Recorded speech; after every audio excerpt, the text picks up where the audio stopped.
ज्योति जगा लो, अंधेरा मिटा दो। ज्योति जगा लो, अंधेरा मिटा दो। शिव को अपने दिल में बसा लो, शिव को अपने दिल में बसा लो, दिल में बसा लो। ज्योति जगा लो, अंधेरा मिटा दो। ज्योति जगा लो।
जगा लो, अंधेरा मिटा दो, शिव को अपने दिल में बसा लो, शिव को अपने दिल में बसा लो, दिल में बसा लो, ज्योति जगा लो, अंधेरा मिटा दो, ज्योति जगा लो, अंधेरा मिटा दो, ज्योति जगा लो, अंधेरा मिटा दो, ज्योति जगा लो।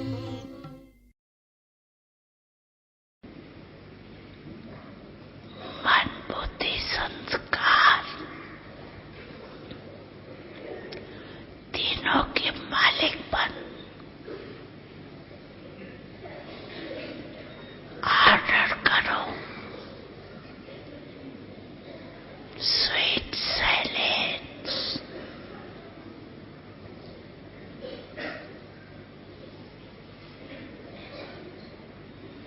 तो अनुभव करो ऑर्डर करने से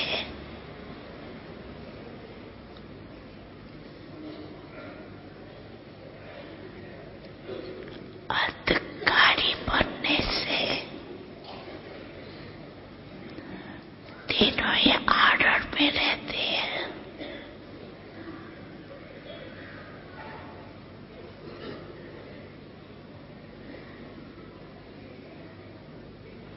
अभी अभी अधिकारी की स्टेज पर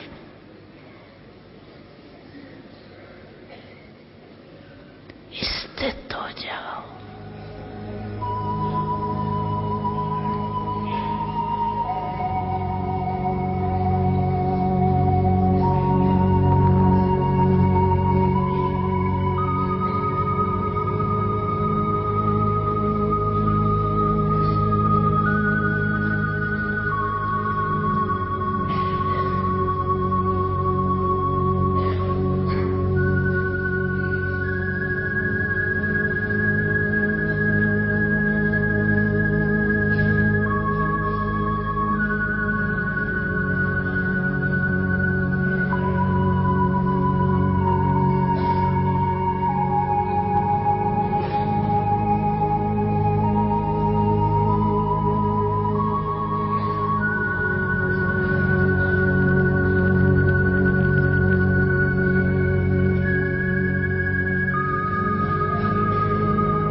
चमकते सितारे तन से है न्यारे, पिता शिव के प्यारे।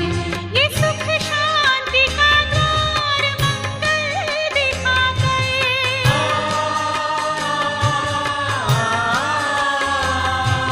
खोया खजाना वो फिर से दिला दे।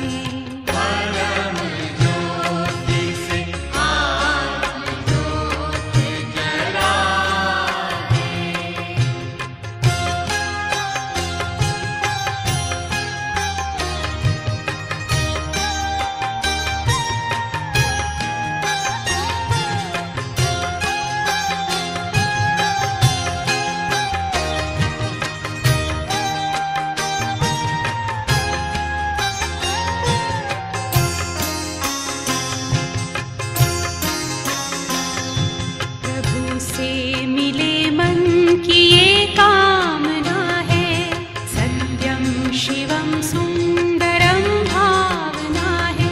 बनो आत्मज्ञानी हो अमृत सी वाणी,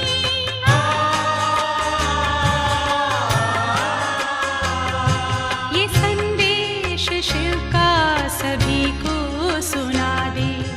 परम ज्योति से आत्म ज्योत जला दे।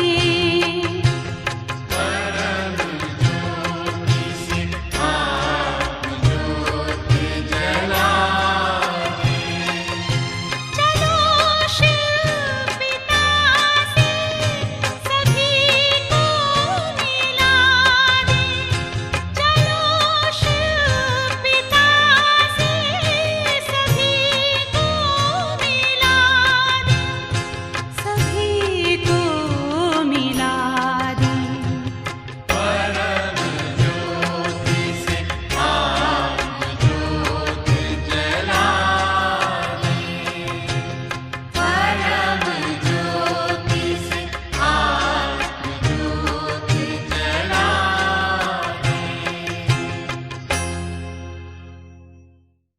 ओम शांति and a very good evening to all of you.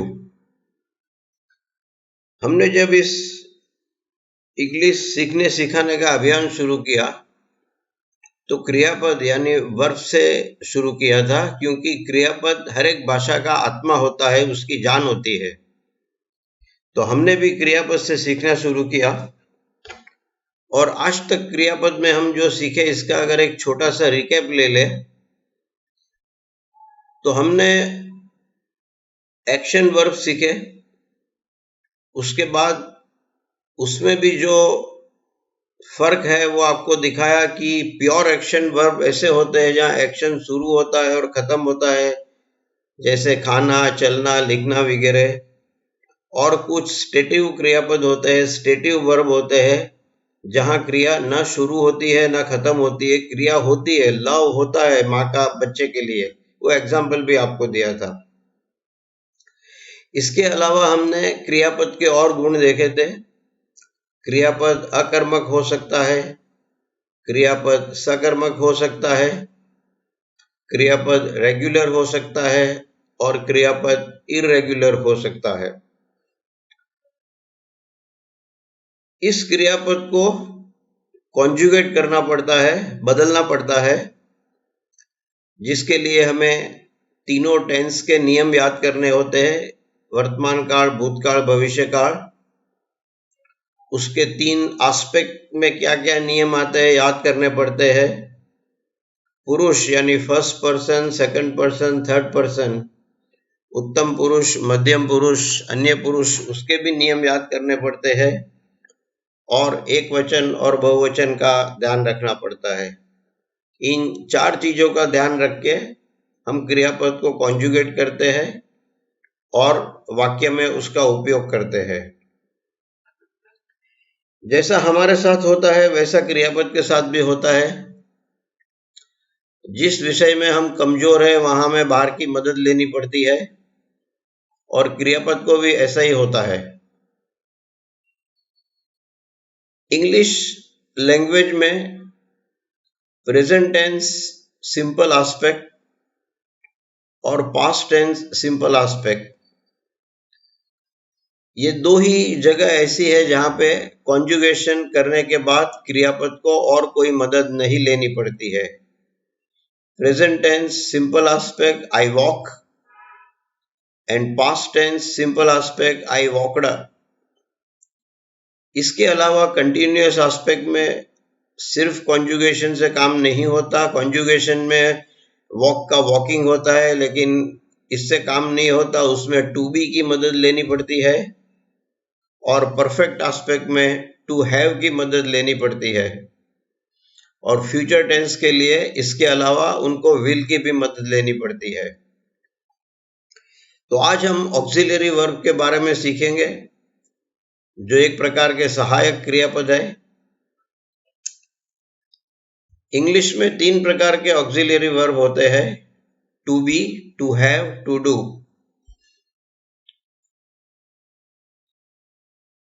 अब कई शहर ऐसे होते हैं जहां बिजली की किल्लत होती है, इलेक्ट्रिसिटी चली जाती है, वहां पे दुकान वाले जनसेट रखते हैं, तो उसको भी सहायक पावर कहते हैं, ऑक्सिलरी पावर कहते हैं। तो ये 3 क्रियापद वाक्य बनाने में सहाय करते हैं। भाषा प्रोग्रेसिव होती है, विकास करती रहती है, तो जो पुराने जमाने में ऑक्सिलरी वर्ब कहलाए जाते थे उनको आज प्राइमरी ऑक्सिलरी वर्ब भी बोलते हैं। और इनका 3 काम होता है, जो मैंने सीरियल नंबर 3 में लिखा है। मुख्य क्रियापद के साथ रह के उसका टेंस या एस्पेक्ट बदलना, प्रश्न बनाने में सहाय करना, और तीसरा नकारात्मक वाक्य बनाने में सहाय करना, इसे नेगेटिव सेंटेंस कहते हैं, वो बनाने में सहाय करना।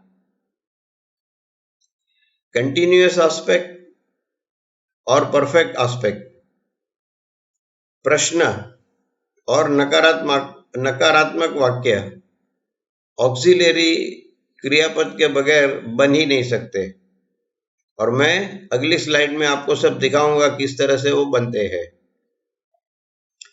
ऑक्सिलरी वर्ब्स को भी कॉन्जुगेट किया जाता है, उसको भी कॉन्जुगेट करना पड़ता है। जो तीसरा ऑक्सिलरी वर्ब है डू, इसके बारे में एक छोटी एडिशनल इंफॉर्मेशन और जानकारी आपको देता हूं। इसका संबंध कॉन्जुगेशन से नहीं है, कि हम हिंदी में जरूर नाम के शब्द का उपयोग करते हैं। कोई लंदन जाता है तो हम कहते हैं आप जरूर सेंट्रल लाइब्रेरी देखने जाना। इंग्लिश में जरूर का काम डू करता है। हम अगर सामान्य रिक्वेस्ट करते हैं या माहिती देते हैं तो कहेंगे विजिट सेंट्रल लाइब्रेरी या प्लीज विजिट सेंट्रल लाइब्रेरी। लेकिन जब आप किसी को भार दे के कहना चाहते हैं, वजन दे के कहना चाहते हैं, तो आप डू शब्द का प्रयोग करते हैं, डू विजिट सेंट्रल लाइब्रेरी। और जब ये आपका फ्रेंड लंदन से वापस आएगा तो भूतकाल में इसका जवाब देगा आपको, I did visit central library.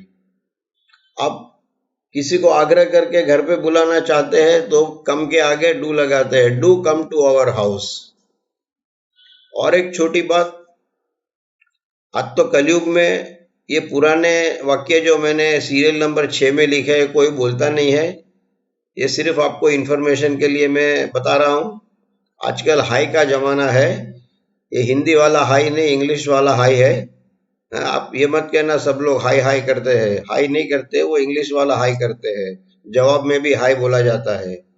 लेकिन पुराने जमाने में जब कोई एक व्यक्ति जिसका एक फ्रेंड है उसकी पहचान दूसरे फ्रेंड से करवाता है तो बड़े विवेक के साथ पूछा जाता है how do you do.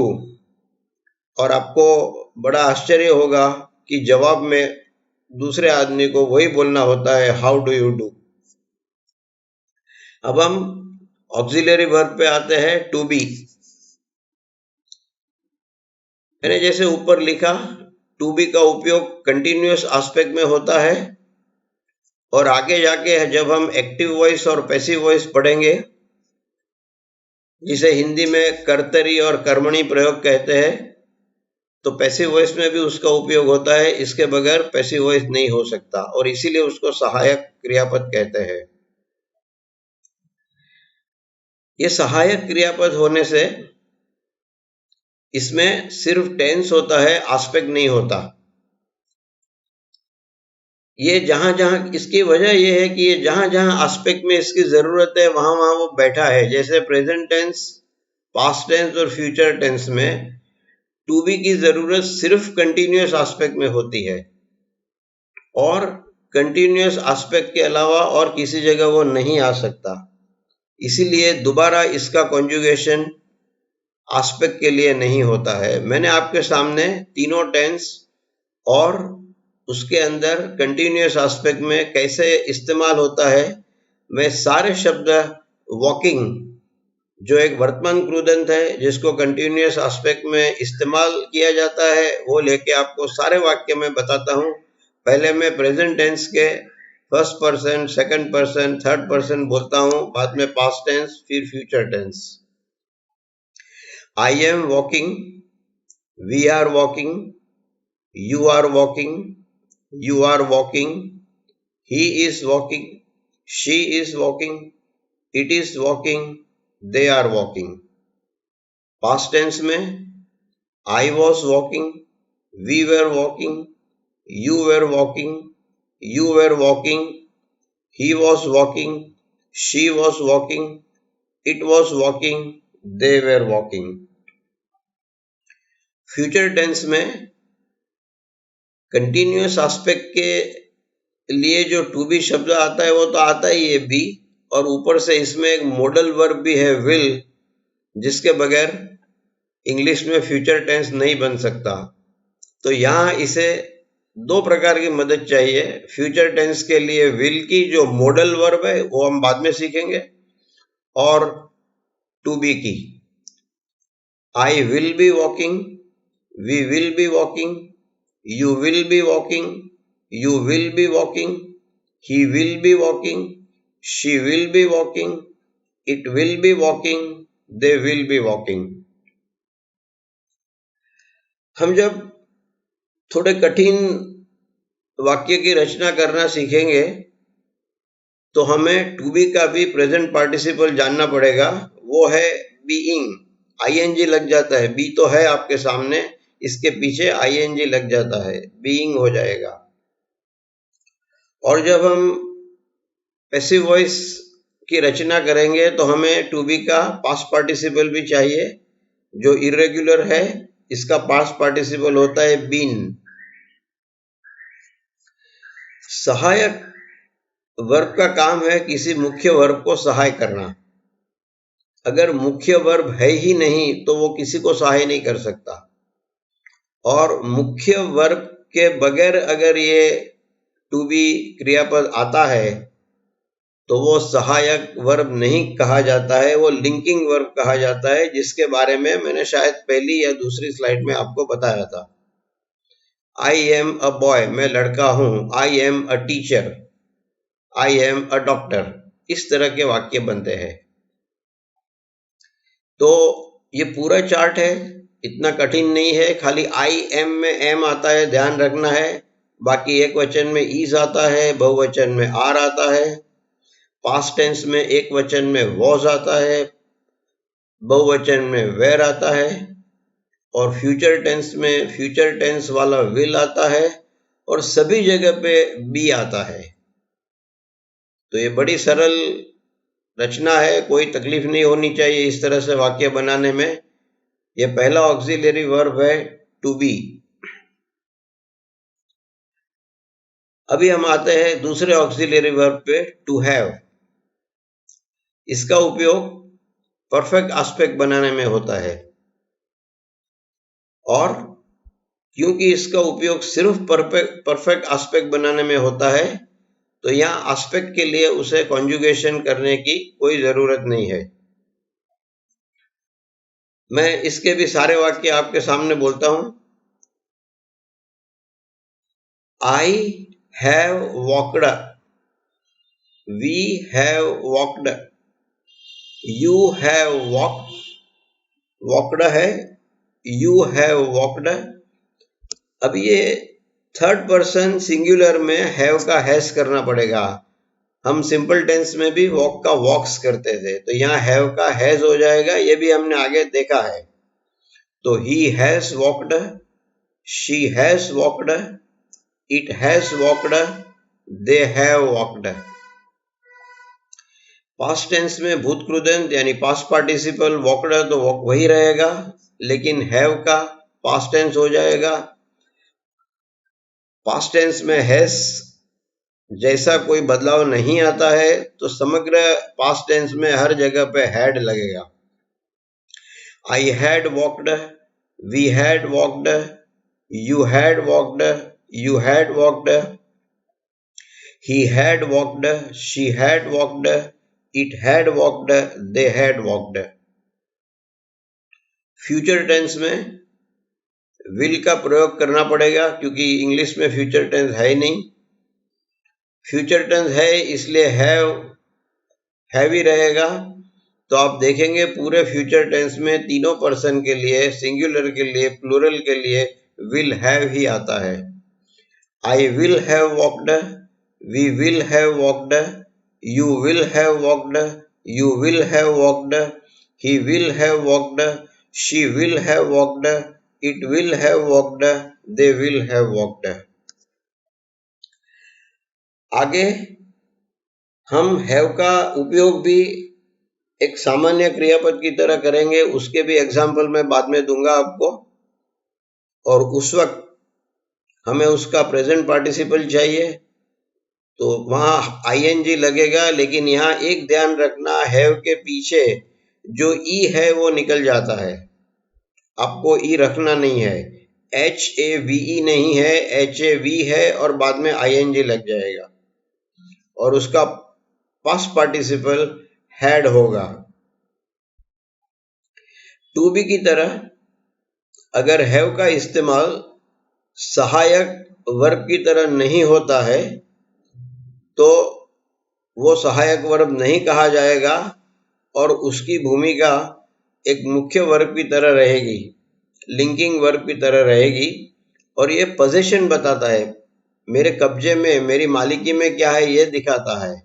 I have a car, मेरे पास गाड़ी है। I do not have a car, मेरे पास गाड़ी नहीं है। आपके पास जो भी चीज है उसके लिए आप हैव, हैज और हैड का इस्तेमाल कर सकते हैं। विल हैव का भी इस्तेमाल कर सकते हैं अगर आप भविष्यकाल की बात करते हैं। जैसे अगर मैं ये कहना चाहूं कि मेरे पास आज गाड़ी नहीं है, लेकिन कल से मेरी गाड़ी गैरेज में से आ जाएगी रिपेयर कर से, मेरे पास कल से गाड़ी होगी, तो मैं कहूंगा आई विल हैव अ कार।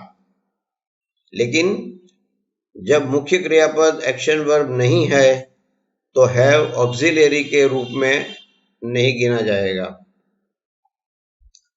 अब हम तीसरे क्रियापद पे आते हैं, डू।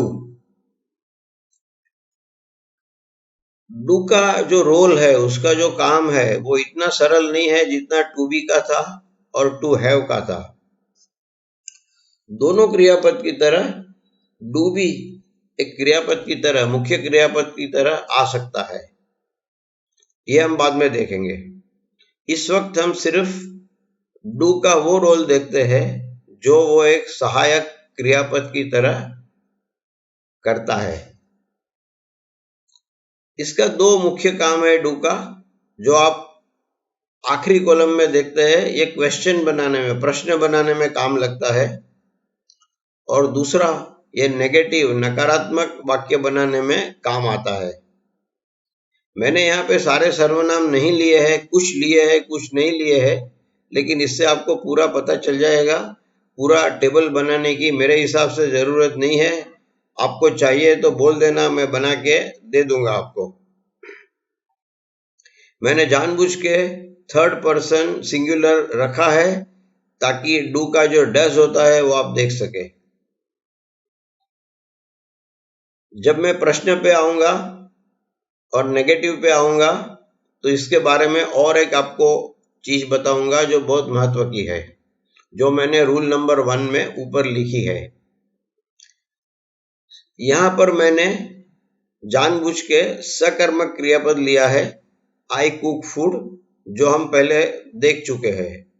तो मैंने आई लिया है, ही लिया है, ताकि आप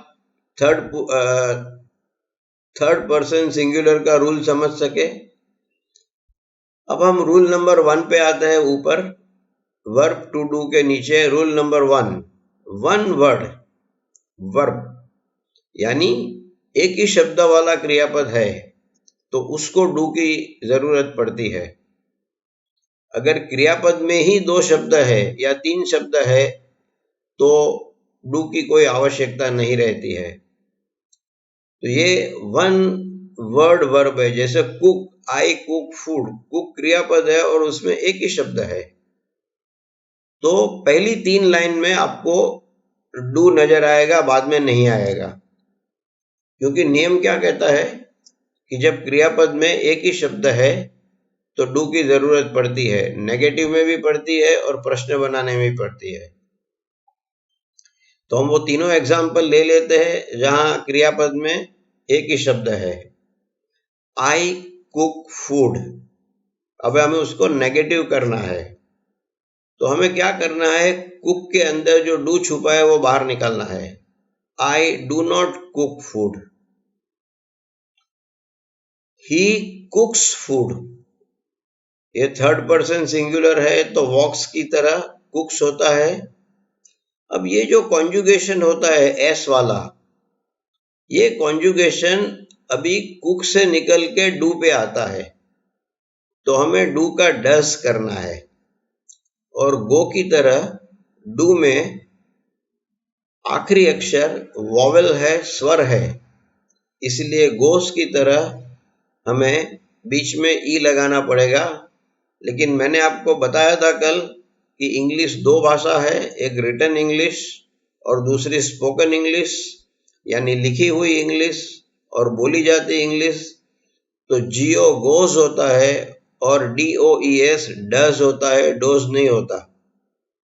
तो ही कुक्स फूड, एस कुक से निकल के डू पे आता है, ही डज हो जाता है, नॉट आता है नेगेटिव के लिए, और चूंकि हमने एस आगे लगा दिया है डू में तो दोबारा कुक में नहीं लगाना है, कुक कुक ही रहेगा। तो पूरा वाक्य हो जाएगा he does not cook food. He walks, मैं आपको वॉक वाला एग्जांपल बना के देता हूं, ही वॉक्स, तो वो हो जाएगा ही डज नॉट वॉक। वॉक्स का एस डू पे आ जाता है और इसलिए वॉक में दोबारा नहीं आता है, he does not walk। और तीसरे में मैंने थर्ड पर्सन प्लूरल लिया है, they cook food, they do not cook food।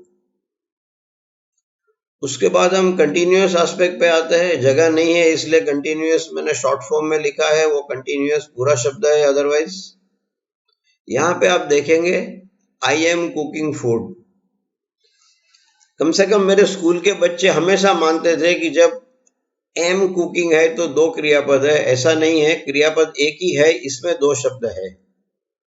जब आप आई एम वॉकिंग लिखते हैं तो किसी भी वाक्य में इस तरह से 2 क्रियापद नहीं होते, एक ही क्रियापद होता है। और इसका कॉन्जुगेशन कुछ इस प्रकार से होता है कि एक क्रियापद में 2 शब्द आते हैं। तो ये क्रियापद हो जाता है आई एम कुकिंग फूड। अब रूल नंबर 1 देख लीजिए, वहां से मैं आगे पढ़ता हूं। 2 word verb does not require do, मतलब जब क्रियापद में 2 शब्द होते हैं तो डू की कोई आवश्यकता नहीं है। अब बाजू में जाते हैं, आई एम कुकिंग फूड, उसकी राइट साइड पे I am not cooking food, यहां डू की कोई आवश्यकता नहीं है। He is cooking food, he is not cooking food, they are cooking food, they are not cooking food। I have cooked food, अभी हम परफेक्ट एस्पेक्ट पे जाते हैं। यहां पे भी क्रियापद एक है लेकिन शब्द 2 है, इसलिए डू की कोई आवश्यकता नहीं है। I have cooked food, I have not cooked food। He has cooked food, देखो यहां has आ गया, he has cooked food, he has not cooked food। और they have cooked food, they have not cooked food। तो सिर्फ simple aspect में एक शब्द होता है क्रियापद में और सिर्फ वहीं डू लगता है, कंटिन्यूअस में और परफेक्ट में डू नहीं लगता। अब हम क्वेश्चन पे आते हैं। इंग्लिश में जब हम प्रश्न बनाते हैं तो क्रियापद को आगे रखते हैं। सबसे पहले मैं आपको सिंपल एस्पेक्ट के नियम बताऊंगा और बाद में कंटिन्यूअस और परफेक्ट के नियम बताऊंगा। सिंपल एस्पेक्ट में एक ही क्रियापद है, एक ही शब्द है क्रियापद के अंदर, आई कुक फूड, तो कुक आगे आ जाएगा, लेकिन वो अलाउड नहीं है। सिंपल एस्पेक्ट में हमें डू की मदद चाहिए, तो डू यहाँ क्रियापद बन के आता है, सहायक क्रियापद बन के आता है, तो सबसे आगे डू आएगा। प्रश्न बनने की वजह से जो आई कुक फूड में क्रियापद में एक ही शब्द था, अब यहाँ दो शब्द बन गए, डू और कुक। क्रियापद एक ही है लेकिन शब्द दो बन गए। तो इंग्लिश भाषा का ये नियम है कि क्रियापद में अगर दो शब्द है तो प्रश्न करते वक्त पहला शब्द सबसे पहले आएगा और उसके बाद कर्ता आएगा, यानी कि कर्ता को हमें एक क्रियापद के जो दो शब्द है उसके बीच में रखना है। Do I cook food. जब आप लिखते हैं तो मैं देख सकता हूं कि कौन वाक्य है और कौन प्रश्न है। I do not cook food वाक्य है, डू आई कुक फूड प्रश्न है। लेकिन जब कोई बोलता है, और खास करके मुझे हमेशा स्पोकन इंग्लिश सिखाने में ज्यादा इंटरेस्ट होता है, तो आप प्रश्न को भी वाक्य की तरह बोलेंगे तो सामने वाला समझ नहीं पाएगा कि आप प्रश्न बोलते हैं कि पूछते हैं या वाक्य बोलते हैं। तो आपको प्रश्न को एक हल्के से लहके के साथ बोलना है। इसको इंटोनेशन कहते हैं। ये शब्द मैं आपको बाद में लिख के किसी स्लाइड में दे दूंगा। इंटोनेशन कहते हैं। अब देखिए, इस तरह बोला जाता है, I do not cook food, do I cook food. समझो मैं किसी लड़के के बारे में कहता हूं कि वो खाना नहीं बना सकता, ही डज नॉट कुक फूड। और अगर कोई मुझे बोलता है कि नहीं वो खाना बनाता है, तो मैं थोड़े ताज्जुब के साथ इंटोनेशन लहके के साथ बोलूंगा, ओह डज ही कुक फूड। हाँ, तो एक लहके से बोलता है। और खास करके जब हमारा फॉर्मल डिस्कशन होता है, औपचारिक डिस्कशन होता है, तो ये हल्का सा लहका आने से सामने वाले को पता चलता है कि हम अभी प्रश्न की भाषा में बात करते हैं। They do not cook food, do they cook food. नियम बड़ा सरल है। डू सबसे आगे आएगा, दो क्रियापद के बीच में कर्ता आएगा, और प्रश्न में एंड में हमेशा प्रश्नार्थ चिन्ह आता है। जो नियम नेगेटिव में था वही नियम प्रश्न में भी लागू पड़ेगा, क्वेश्चन में भी लागू पड़ेगा। कंटिन्यूअस एस्पेक्ट में दो शब्द होते हैं क्रियापद में, और परफेक्ट एस्पेक्ट में भी दो शब्द होते हैं क्रियापद में। इसलिए जैसे हमें कंटिन्यूअस और परफेक्ट एस्पेक्ट में डू की जरूरत नहीं थी, इसी तरह नेगेटिव में डू की जरूरत नहीं थी, इसी तरह हमें क्वेश्चन में भी डू की जरूरत नहीं रहेगी। तो प्रश्न बनाने के लिए जो दो शब्द है उसमें से पहला शब्द आगे आ जाएगा, दो क्रियापद के शब्द के बीच में कर्ता आ जाएगा, और इस तरह से प्रश्न पूर्ण होगा। तो आई एम कुकिंग का हो जाएगा am I cooking food, is he cooking food, are they cooking food. आपको सेंटेंस वाली तीसरी कॉलम देखनी है और क्वेश्चन वाली आखिरी कॉलम देखनी है। बड़ा सरल है। दे आर कुकिंग फूड में से आर को निकाल के आगे रख दिया, बाकी का वही रहता है, आर दे कुकिंग फूड। इसी तरह परफेक्ट एस्पेक्ट में दो शब्द है, हैव कुक्ड, तो जो हैव है वो आगे आ जाएगा। I have not cook food, have I cook food, he has not cook food, has he cook food, they have not cook food, have they cook food.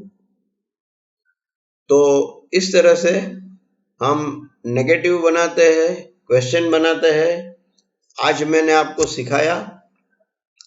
मैं ये नहीं कहता आज का आज सब कंठस्थ कर लो, लेकिन जैसे मैंने कल बताया था कि कोई भी भाषा बोलने में 2 स्टेज आते हैं। पहले स्टेज में आपको सिर्फ समझना है, और एक बार समझ लिया तो कंठस्थ करने में इतना कष्ट नहीं होता। तो सबसे पहले आप ये नियम समझ लीजिए, 1 शब्द वाला क्रियापद, 2 शब्द वाला क्रियापद, उसका नेगेटिव में कहाँ डू लगता है, कहाँ डू नहीं लगता, प्रश्न में कहाँ डू लगता है, कहाँ डू नहीं लगता, और प्रश्न बनाने के लिए 2 शब्द वाले क्रियापद में से पहले क्रियापद को किस तरह प्रश्न के आगे रखा जाता है।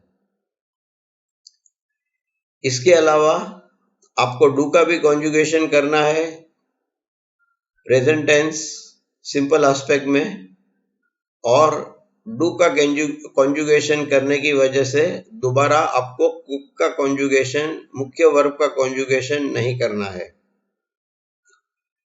हम डू को और कोई अन्य तरीके से भी उपयोग में ले सकते हैं, वो हम बाद में देखेंगे जब एडवांस इंग्लिश पढ़ेंगे। लेकिन यहाँ उसका भी मैं आपको प्रेजेंट पार्टिसिपल यानी वर्तमान क्रुदन दे दूं, उसमें आईएनजी लगता है डूइंग, और उसका पास्ट पार्टिसिपल जो परफेक्ट एस्पेक्ट में काम आएगा वो इरेगुलर है, और वो है डन, DONE डन। आपकी जानकारी के लिए बता दूं कि जब आपका मित्र आपको कहता है कि आप ये करेंगे और मैं ये करूंगा, और आप इसकी बात से सहमत होते हैं, तो आप 2 तरीके से उसको बोल सकते हैं। ओके, तो वो समझ जाएगा कि मुझे क्या करना है और उसे क्या करना है। या आप ओके के बजाय डन भी बोल सकते हैं। डन मतलब ओके, ये फैसला हो गया, मैं ये करूंगा, आप वो करेंगे। तो इस तरह से भी डन का उपयोग होता है। इस तरह के कई, मैं आपको इसको इडियोमेटिक यूज बोलते हैं, वो मैं आपको धीरे धीरे सिखाता रहूंगा। ये डू का पास्ट टेंस है और ये डू का फ्यूचर टेंस है। ये मैं कल कवर करूंगा। आज मैं आपको मेरी तरफ से ये मुखवास जो दे रहा हूं वो फिर किचन की आइटम है। मैं आपको चावल का इंग्लिश राइस नहीं बताऊंगा, गेहूं का इंग्लिश व्हीट नहीं बताऊंगा, ये सब जानते हैं। कुछ और शब्द लेके आया हूं। पहला शब्द है अमरंथ। हम गुजराती में इसे राजगरो कहते हैं, और मैंने जो गूगल में देखा तो उस हिसाब से कहता हूं कि गूगल में कई लोगों ने लिखा है कि इसको हिंदी में रामदाना या चौलाई कहते हैं। ये सही है कि गलत मैं नहीं जानता। ये जो राजगरो है, अमरंथ है, हमारे यहाँ अक्सर गुजरात में जिस दिन उपवास करता है कोई, वो खाते हैं। इसको अनाज नहीं माना जाता, तो ये खा सकते हैं, राजगरो अमरंथ खा सकते हैं। तो मुझे याद आया कि आपको उपवास को क्या कहते हैं इंग्लिश में, वो भी दिखा दूं। ये बड़ा टेढ़ा शब्द है। इंग्लिश में उपवास को फास्ट कहते हैं। हाँ, स्लो वाला फास्ट, स्लो का ऑपोजिट। आप 2 तरीके से बोल सकते हैं, I am on fast, I have a fast. कुछ लोग ऐसा भी बोलते हैं, आई एम फास्टिंग। ये तीसरा इंग्लिश है जो इंडिया में बोला जाता है, लेकिन ये इतना सही नहीं है। सही तरीका है आप बोले I am on fast, I have a fast. जब उत्पत्ति का प्रोसेस चालू होता है तो अमरंथ जैसा ही और एक चीज बना था, इसका नाम है क्विनोआ।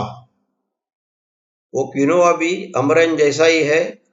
और एक हेल्थ से जुड़ी एक छोटी बात बताऊं कि अमरंथ और क्विनोआ दोनों में ग्लूटेन नहीं होता। ये ग्लूटेन क्या है आप गूगल पे पढ़ लीजिए, नहीं तो कभी टाइम मिला तो मैं आपको बताऊंगा ग्लूटेन क्या है।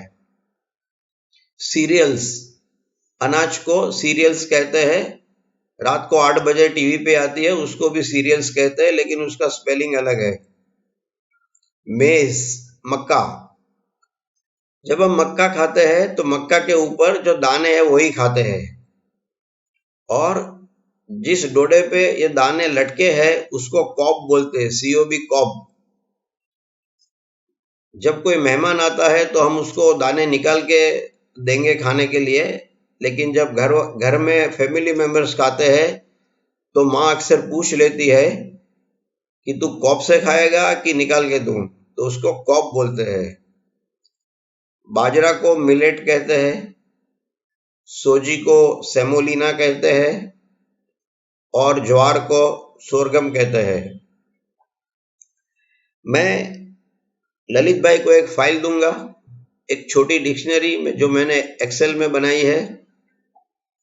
इसमें 20-25 विषय पे मैंने ट्रांसलेशन दिया है, भाषांतर दिया है, और वो फाइल आपको बड़ी उपयोगी रहेगी। मैं कुछ दिनों में दे दूंगा, वो फाइनलाइज कर रहा हूं मैं। जैसे रेडी हो जाए मैं ललित भाई को दे दूंगा। तो इसके साथ हम आज का ये सेशन खत्म करते हैं और आप सबको ओम शांति एंड सी यू टुमारो।